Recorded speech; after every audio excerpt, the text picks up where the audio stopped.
بسم اللہ الرحمن الرحیم۔ حضرت یوسف علیہ السلام کا واقعہ پارٹ 8۔ حضرت یوسف علیہ السلام کی زلیخا سے شادی کا واقعہ۔ حضرت یوسف علیہ السلام کو اس کے بھائیوں نے کنویں میں ڈالا۔ یوسف علیہ السلام مصر کے بازار میں فروخت ہوئے اور عزیز مصر نے انہیں فروخت کر کے اپنے پاس رکھا۔ پھر حضرت یوسف علیہ السلام وہاں سے جیل میں گئے اور وہاں پہ 9 سال قید رہے، اور 9 سال قید کے بعد انہیں رہائی ملی اور اللہ پاک نے انہیں مصر کی بادشاہی عطا فرمائی۔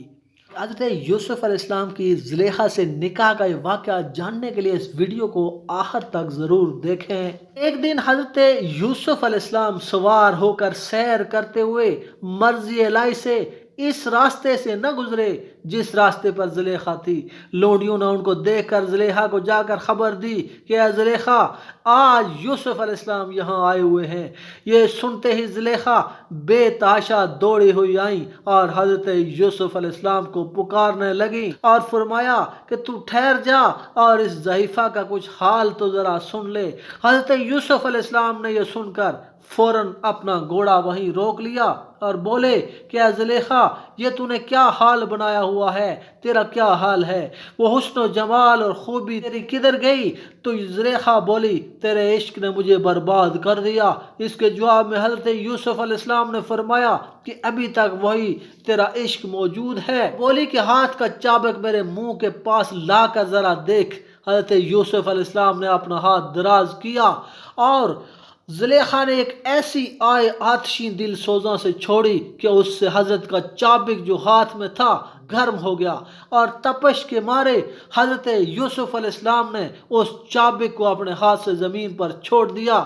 زلیخا بولی، اے یوسف، آج تقریباً 40 برس ہوئے ہیں، یہ شعلہ آتشی میرے دل پر جلتا ہے اور میں تیرے عشق میں جل گئی ہوں۔ شعلہ آتش میرے دل کا تجھے برداشت نہ ہوا اور فوراً اپنا چابک زمین پر ڈال دیا۔ یوسف، میں کیوں کر تیرے شب و روز پہ پیچ تاب کھاتی ہوں۔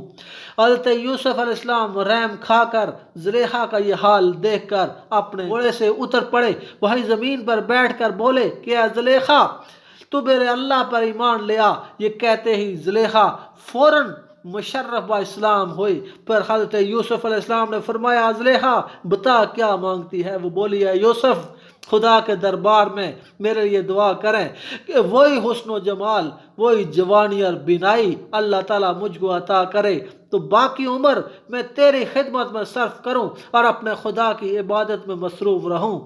یہ سن کر حضرت یوسف علیہ السلام نے اپنے سر کو نیچا کیا اور اللہ پاک سے کچھ مانگنے لگے۔ اسی وقت وحی نازل ہوئی۔ حضرت جبرائیل علیہ السلام آئے اور فرمایا کہ اے یوسف، تو مانگ کیا مانگتا ہے؟ اللہ پاک تیری دعا قبول فرمائیں گے۔ تب حضرت یوسف علیہ السلام نے 2 رکعت نماز شکرانہ ادا کی، پھر سجدے میں چلے گئے۔ کافی دیر تک اللہ تعالیٰ سے دعا مانگی۔ ابھی آپ نے اپنا سر سجدے سے نہ اٹھایا تھا کہ زلیخا نے آواز دی کہ اے یوسف، اپنا سر اٹھاؤ، سجدے سے جو تم نے چاہا تھا وہ حاصل ہو گیا ہے۔ ان کے کہنے سے حضرت یوسف علیہ السلام نے اپنا سر سجدے سے اٹھا کر زلیخا کی طرف دیکھا تو دیکھتے ہیں کہ صورت جوانی اور بینائی اور وہی پرانی جوانی زلیخا کی لوٹ آئی ہے۔ زلیخا نے جب اپنی صورت کو آئینے میں دیکھا تو خدا کا شکر بجا لائی، پھر ایمان میں ترقی ہوئی اور حضرت یوسف علیہ السلام کی طرف خیال نہ کیا اور چلی گئی۔ ان کے جانے کے بعد حضرت یوسف علیہ السلام فرمانے لگے، یا زلیخا، تم کہاں جاتی ہو مجھے چھوڑ کر؟ وہ بولی کہ جس نے یہ شکل و صورت اور بینائی دی میں اسی کی طرف جا رہی ہوں۔ اس کو چھوڑ کر نہ حق یوسف کے لیے کیوں اپنا آپ برباد کروں؟ مجھے چاہیے کہ میں اسی اللہ پاک کا ہر وقت خیال کروں۔ حضرت یوسف علیہ السلام نے زلیخا پر بہت خواہش کی مگر وہ بھاگتی رہی۔ غیب سے آواز آئی کہ اے یوسف، صبر کر، جلدی مت کر۔ اس کے بعد زلیخا غم خانے میں جا بیٹھی۔ حضرت یوسف علیہ السلام نے خواستگاری کی، اس کی طرف لوگوں کو بھیجا لیکن وہ قبول نہیں کرتی تھی۔ تقریباً 40 روز اسی طرح گزرے کہ اس 40 دن کے اندر حضرت یوسف علیہ السلام نے اتنا درد زلیخا کے لیے کھینچا کہ زلیخا نے 40 برس میں بھی ایسا درد نہ اٹھایا تھا۔ ادھر بادشاہ ملک ریان نے زلیخا کے پاس پیغام بھیجا تھا اور بہت سے لوگ اس کو جا کر واعظ و نصیحت کرتے تھے۔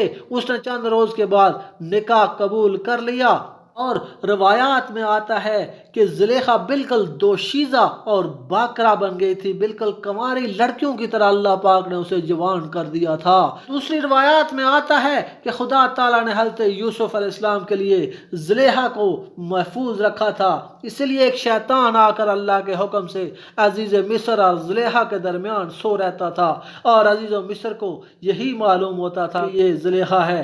پس حضرت یوسف علیہ السلام اور زلیخا نے مل کر اپنے گھر کو بنایا، رہن سہن شروع کر دیا۔ کچھ عرصے کے بعد ان سے 2 لڑکے پیدا ہوئے۔ جب ملک ریان بوڑھا ہو گیا تو تمام کاروبار بھی بادشاہی کا حضرت یوسف علیہ السلام کو دے دیا اور خود گوشہ نشینی اختیار کی۔ حضرت یوسف علیہ السلام کو جب اپنی سلطنت کے کل اختیارات مل گئے تو وہ اللہ پاک کی طرف انہوں نے رجوع کی۔ حضرت یوسف علیہ السلام کی شادی زلیخا سے ہو گئی۔ حضرت یوسف علیہ السلام کو کنویں میں ڈالنے کے بعد حضرت یعقوب علیہ السلام کے غم کو دیکھ کر بہت پریشان ہوئے، اور پھر انہوں نے یہ فیصلہ کر لیا کہ اب ہم بنیامین علیہ السلام کی حفاظت کریں گے۔ اور جب حضرت بنیامین علیہ السلام کو وہ غلہ لینے کے لیے عزیز مصر کے پاس لے گئے، جہاں عزیز مصر نے انہیں قید کر دیا تھا، تو ان کے بڑے بھائی نے کہا تھا کہ میں ہرگز اس زمین سے نہ ٹلوں گا جب تک کہ اپنے بھائی کو ساتھ لے کر نہ جاؤں۔